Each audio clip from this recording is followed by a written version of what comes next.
Good afternoon all students.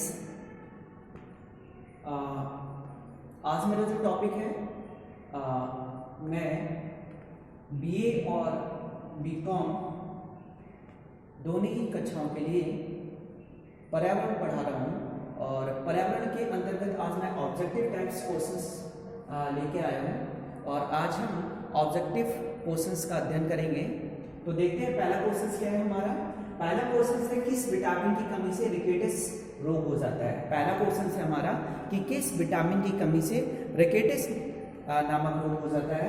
तो vitamin D की कमी से रिकेटस नामक रोग हो जाता है। ठीक है, तो किस विटामिन की कमी से रिकेटस नामक रोग हो जाता है। विटामिन डी की कमी से रिकेटस नामक रोग हो जाता है। ठीक है, दूसरा क्वेश्चन हमारा डीडीटी क्या है। डीडीटी क्या है हमारा। तो डीडीटी एक कृषि अपशिष्ट पदार्थ होता है जो कृषि के क्षेत्र में प्रयोग किया जाता है। ठीक है, तीसरा क्वेश्चन से हमारा ग्रेनाइट किस प्रकार की सेल होती है।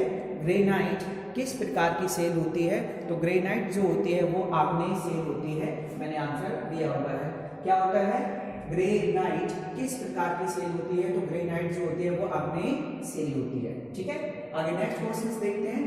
नर्मदा बचाओ आंदोलन किसने चलाया था। क्वेश्चन है आपके पास कि नर्मदा बचाओ आंदोलन किसके द्वारा चलाया गया था। तो नर्मदा बचाओ आंदोलन मेघा पाटकर के द्वारा चलाया गया था। ठीक है, नर्मदा बचाओ आंदोलन किसके द्वारा चलाया गया था। नर्मदा बचाओ आंदोलन मेघा पाटकर के द्वारा चलाया गया था। ठीक है, आगे नेक्स्ट क्वेश्चन है हमारा एपीकल्चर। एपीकल्चर किससे संबंधित है। तो जो एपीकल्चर है वो मधुमक्खी पालन से संबंधित है। किससे संबंधित है, मधुमक्खी पालन से संबंधित है एपीकल्चर। ठीक है, आगे हम देख लेते हैं नेक्स्ट क्वेश्चंस। भारत में हरित क्रांति के जनक किसे कहा जाता है। भारत में हरित क्रांति के जनक किसे कहा जाता है। तो भारत में हरित क्रांति के जो जनक हैं वो हैं एमएस स्वामीनाथन। कौन है, एमएस स्वामीनाथन को भारत में हरित क्रांति के जनक कहा जाता है। ठीक है, आगे क्वेश्चन देख लेते हैं। नेक्स्ट क्वेश्चन है विश्व में हरित क्रांति के जनक किसे कहा जाता है। विश्व में हरित क्रांति का जनक किसे कहा जाता है। तो विश्व में हरित क्रांति के जो जनक है वो है नॉर्मन बोरलॉग। कौन है, नॉर्मन बोरलॉग। ठीक है, आगे नेक्स्ट क्वेश्चन है टेहरी बांध परियोजना कहां से संबंधित है, किस राज्य से संबंधित है। ठीक है, क्या क्वेश्चन है टेहरी बांध परियोजना किस राज्य से संबंधित है। तो टेहरी बांध परियोजना उत्तरांचल से संबंधित है। कहां से संबंधित है, उत्तरांचल राज्य से संबंधित है। ठीक है, आगे नेक्स्ट क्वेश्चन है गांधी सागर बांध जो है वो किस दो राज्यों की सीमा को जोड़ता है। ठीक है, तो नेक्स्ट क्वेश्चन है हमारा गांधी सागर बांध परियोजना किस दो राज्यों के बीच की सीमा को जोड़ता है। तो वो है मध्य प्रदेश और राजस्थान।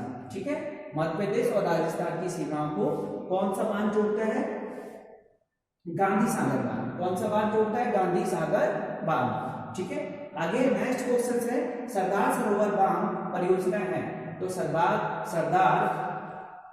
सरोवर जो बांध परियोजना है वो कहां पर है, गुजरात में है। ठीक है, और किस नदी पर बना हुआ है, नर्मदा नदी पर बना हुआ है। किस नदी पर बना हुआ है, नर्मदा नदी पर बना हुआ है। ठीक है, कहां पर है, गुजरात में। ठीक है, सरदार सरोवर बांध परियोजना कहां पर है। तो सरदार सरोवर बांध परियोजना गुजरात में है जो नर्मदा नदी पर बना हुआ है। ठीक है, आगे देख लेते हैं नेक्स्ट क्वेश्चन है पोटास एक प्रकार का है। क्या है पोटास। तो पोटास जो होता है वो एक प्रकार का क्या है, रासायनिक उर्वरक है। क्या है, रासायनिक उर्वरक है।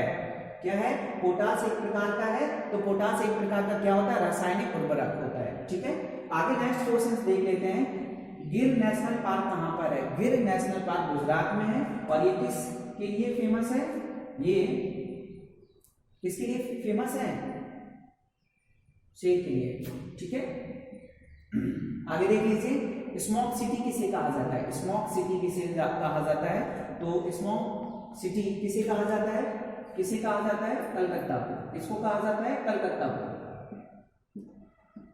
किसे कहा जाता है, कलकत्ता को कहा जाता है। स्मॉक सिटी किसे कहा जाता है, कलकत्ता को कहा जाता है। ठीक है, आगे नेक्स्ट क्वेश्चन दिया है ग्लोबल वार्मिंग है क्या है ग्लोबल वार्मिंग? ग्लोबल वार्मिंग एक प्रकार का रासायनिक प्रभाव होता है। क्या होता है? एक प्रकार का रासायनिक प्रभाव होता है। ग्लोबल वार्मिंग है क्या है? यह एक प्रकार का क्या होता है? रासायनिक प्रभाव होता है। ठीक है, आगे नेक्स्ट क्वेश्चन दिया है NaCO। NaCO का फुल फॉर्म क्या होता है? तो NaCO का फुल फॉर्म होता है नेशनल एड्स कंट्रोल ऑर्गेनाइजेशन। क्या होता है? National AIDS control organisation. ठीक है, N से हो गया नेशनल, A से हो गया एड्स, C से हो गया कंट्रोल और O से हो गया ऑर्गेनाइजेशन। ठीक है, तो NaCO का फुल फॉर्म होता है नेशनल एड्स कंट्रोल ऑर्गेनाइजेशन। ठीक है, आगे दिया हुआ नेक्स्ट क्वेश्चन हमारा सूर्य है। सूर्य क्या है? सूर्य एक प्रकार का तारा होता है। क्या होता है? सूर्य एक प्रकार का तारा होता है। ठीक है, आगे नेक्स्ट क्वेश्चन है हरित क्रांति संबंधित है। किससे संबंधित है? जो हरित क्रांति है वो खाद्यान्न उत्पादन से संबंधित है। ठीक है, हरित क्रांति किससे संबंधित है? तो जो हरित क्रांति है वो खाद्यान्न उत्पादन से संबंधित है। ठीक है, आगे नेक्स्ट क्वेश्चन है हमारा कांजीरंगा उद्यान है। कहां पर है कांजीरंगा? तो कांजीरंगा जो उद्यान होता है वो कहां पर है? असम में है। ठीक है, और ये किसके लिए फेमस है? यह एक सींग वाला जो गैंडा होता है, गैंडा हाथी होता है, उसके लिए फेमस है ये। ठीक है, तो कांजीरंगा उद्यान कहां पर है? तो कांजीरंगा जो उद्यान है वो असम में है। ये एक सींग वाला जो गैंडा होता है उसके लिए फेमस है। ठीक है, आगे नेक्स्ट क्वेश्चन दिया हुआ विश्व जनसंख्या दिवस कब मनाया जाता है? तो विश्व जनसंख्या दिवस 11 जुलाई को मनाया जाता है। कब मनाया जाता है? 11 जुलाई को मनाया जाता है। विश्व जनसंख्या दिवस कब मनाया जाता है? तो विश्व जनसंख्या दिवस 11 जुलाई को मनाया जाता है। ठीक है, आगे नेक्स्ट क्वेश्चन दिया है वन अनुसंधान संस्थान कहां पर है? तो वन अनुसंधान संस्थान देहरादून में। कहां पर है? देहरादून में। ठीक है, तो आज हमने 20 क्वेश्चंस का अध्ययन किया हुआ है। कल हम फिर से नेक्स्ट क्वेश्चंस लेके आएंगे। तो आज आपको ये 20 क्वेश्चंस रिवाइज करना है, पढ़ना है। ठीक है, और याद रखना है। ठीक है, धन्यवाद।